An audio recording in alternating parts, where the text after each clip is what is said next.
شیرنی تھی شیرنی، انہوں نے شیر پیدا کیے تھے، سمجھ رہے؟ اب تو 3 روٹی نہیں پڑتی، سر میں درد ہو رہا، ڈاکٹر پہ ڈاکٹر، میاں پہ میاں، بدلے آ رہے ہیں، حالات خراب ہیں، سمجھے؟ اور پہلے کی میری مائیں دھوپ میں بیٹھ جاتی تھی نا تو سرخ سفید گال اس کے ایسے دھوپ سے ہو جاتے تھے جیسے آگ کا انگارہ، جیسے اب خون نکلا، یہ خوبصورتی سرخائی، اور اب تو جیسے چٹا کپڑا۔ اب اگر کہیں جا رہی ہے شادی میں تو رنگ لگا رہی ہے، رنگ، یہ خوبصورتی، رنگ رنگ برنگی، اب ہو گئی پچرنگی۔ اگر کہیں پسینے میں مل گیا تو کلر ہی چینج۔ یہ ہمیں آپ کے ہنسی کی بات، لیکن حقیقت ہے۔ پرانی عورتیں پوچھو، ان میں طاقت تھی، بڈھے کو سمجھ آ رہی ہے نہیں، ان میں طاقت تھی، بزرگوں کی بات ہے یہ، اور یہ حقیقت آج ان کو دیکھ کے بات آئی، ایسے حالات۔ اور اب تو میں کہہ دوں گا تم ہنسو گے، رات کو دیکھے تو کالی، اب جب بارات میں گئی تو کریم پاؤڈر چٹی۔ اب بچے پاؤں میں رو رہے ہیں، کہہ رہے ہیں امی امی امی، بچے ڈھونڈ رہے ہماری امی کہاں گئی۔ اب کہہ رہی ارے ہوں تو، بچے نے پھر اوپر دیکھا، کہا میری امی تو کالی تھی، یہ تو ہے ہی نہیں، بدل گئی۔ بچوں کو دھوکہ دے دیا اور ادھر چچوں کو۔ ہنسی کی بات ہے لیکن بات سچ ہے۔ اب ذرا سنو، اب اس سے آگے نہیں ہنساؤں گا، سنو۔ وہ بزرگ جا رہے تھے اور وہ پیڑ کی ٹہنی پر بیٹھا ہوا بچھو گرنے والا تھا۔ لوگ کہہ رہے اب گرا، اب گرا، اب ٹپکا، اب مرا، اب ڈوبا، انتظار میں تھے۔ اور وہ بچھو اپنی زبان میں پکار رہا ہوگا، مولا کسی انسان کو بھیج دے تاکہ میری مدد کر دے۔ یہ اللہ والے جا رہے تھے جن کے ہاتھ لوگ چومتے تھے، انہوں نے دیکھا ارے پریشانی میں، تکلیف میں، کپڑوں سمیت گھس گئے پانی میں، اور گھسنے کے بعد جیسے بچھو گرا، انہوں نے بچھو کو ہتھیلی پہ اٹھا لیا، اور جیسے ہی ہتھیلی پہ اٹھایا بچھو نے بھی گھوم کے ڈنک مار دیا۔ بچھو بھی اپنی کرنی سے باز کہاں ہے، انہوں نے ایسے تو کرا ہوگا مگر کہا یا اللہ تیرا شکر، میں نے اپنا کام کیا، اس نے اپنا کام کیا، اور اس ٹہنی پہ چھوڑ دیا، چلے آئے۔ اب لوگ کہہ رہے ہیں یہ کیسے انسان ہے، ان کو ڈنک مار دیا پھر بھی انہوں نے نہیں ڈبویا، مگر وہ بیٹھا، پھر اللہ نے ہوا کا جھونکا چلایا، بچھو پھر گر گیا۔ سارے لوگ کہنے لگے اب بتا تجھے کون بچائے گا، حضرت بھی نہیں بچائیں گے، تو نے حضرت کو ڈنک مار دیا۔ مگر وہ پکار رہا تھا مولا کسی انسان کو بھیج دے۔ یہ اللہ والے پھر گھس گئے، پھر ہتھیلی پہ اٹھا لیا، پھر بچھو نے ڈنک مار دیا۔ 3 مرتبہ ایسا ہوا، 3 مرتبہ۔ شاگرد کو، مرید کو غصہ آ گیا، کہنے لگا سرکار بس 2 منٹ مجھے دے دو، اس بچھو کو تیاں پاچا کر دو۔ اب وہ پیر اسے دیکھے مرید کو یہ تے آگے کیوں بڑھ گیا، بولے حضور 2 منٹ دے دے، پانی میں ریت میں گھسیڑ دوں گا اسے، وہ 2 منٹ دے دے۔ سرکار تیسری مرتبہ نے ڈنک مار دیا، بولے صبر صبر صبر۔ اچھا حضور، بولے حضور پھر بھی دیکھو چلا جائے گا، 2 منٹ دے دے۔ اللہ فرماتا بسم اللہ الرحمن الرحیم، سبحان اللہ،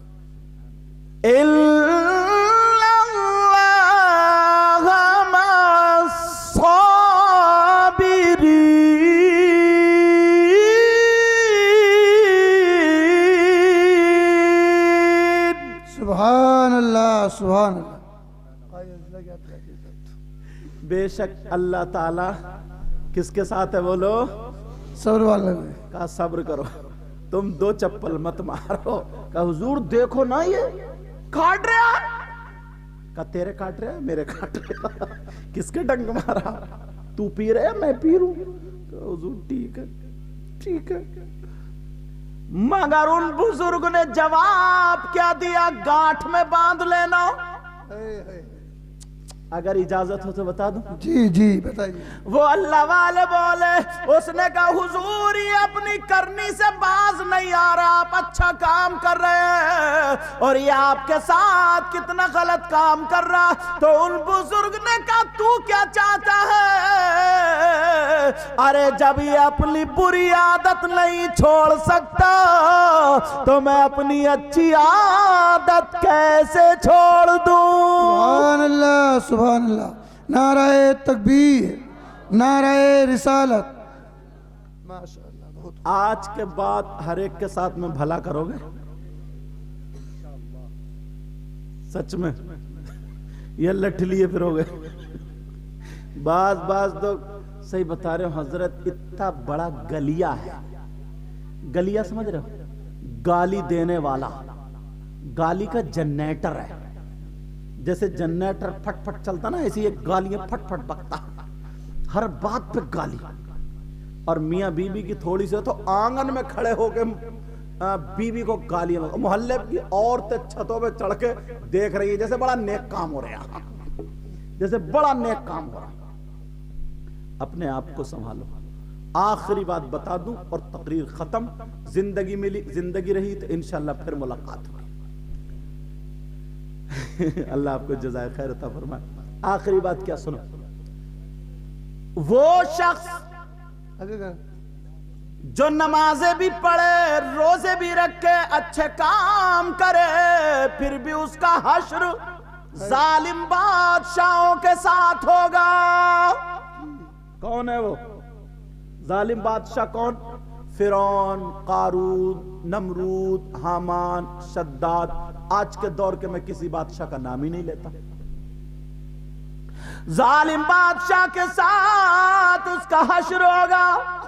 کون ہے وہ؟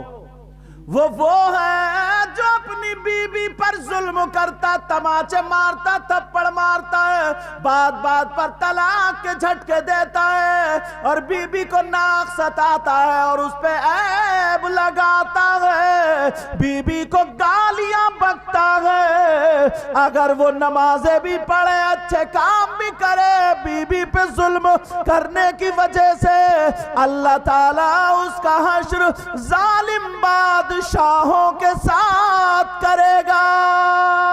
بہت خوب بہت خوب. اب باقی تم جان لو تمہارے کیا حال ہے, مجھے تو پتہ نہیں. عورتیں بڑی خوش ہو رہی ہیں, یہ بھی سن لیں. ہاں سنا. وہ عورت کون ہے جو نماز پڑھے, روزہ رکھے, سارے اچھے کام کرے, پھر بھی جنت میں نہیں جائے گی؟ جی. وہ عورت وہ ہے جو اپنے شوہر کا کہنا نہیں مانتی, اپنے شوہر سے لڑائیاں کرتی ہے, اپنے شوہر کی امانت میں خیانت کرتی ہے. شوہر باہر چلا گیا, دوسروں سے موبائلوں پہ بات کرتی ہے, چیٹنگیں کرتی ہے, اور آگے تم سمجھ جانا موٹر سائیکلوں پہ گھومتی ہے. شوہر کی عزت میں داغ دھبا لگاتی ہے, سسرال میں اس کو بے عزت کرتی ہے. 5000 کا خرچ ہے, 10 کا خرچ بتا کر کے ذلیل کرتی ہے. ایسی عورت اگر نمازیں پڑھے, اچھے کام کرے, شوہر اس سے ناراض ہے تو وہ جنت میں نہیں جائے گی. جی بہت خوب بہت خوب. دونوں چیزیں لے کے چل رہا ہوں. اب باقی عمل کرنا نہ کرنا ہمارا. میں نے قرآن کی آیت پڑھی تھی, بسم اللہ الرحمن الرحیم, اللہ کے نام سے شروع جو بڑا مہربان نہایت رحم والا. تبارک الذی بیدہ الملک, آئے ہائے وہ ذات برکت والی جو بادشاہوں کا بادشاہ ہے. آسان ترجمہ, وہو علی کل شیء قدیر, اور وہ ہر ممکن شے پر قادر ہے. الذی, اور وہی ذات اللہ کی, الذی خلق الموت والحیات, جس نے زندگی کو اور موت کو پیدا کیا. الذی خلق الموت والحیات, کیوں؟ لیبلوکم, تاکہ تم کو آزمایا جائے, ایکم احسن عملا, تم میں کس کے اچھے عمل ہیں. وہو العزیز الغفور, اور وہی پروردگار ہے جو بہت تمہارا عزیز ہے اور بخشش کرنے والا, تمہارے گناہوں کو معاف کرنے والا. تم پر رحم فرمانے والا. یہ اس کا ترجمہ میں نے کر دیا.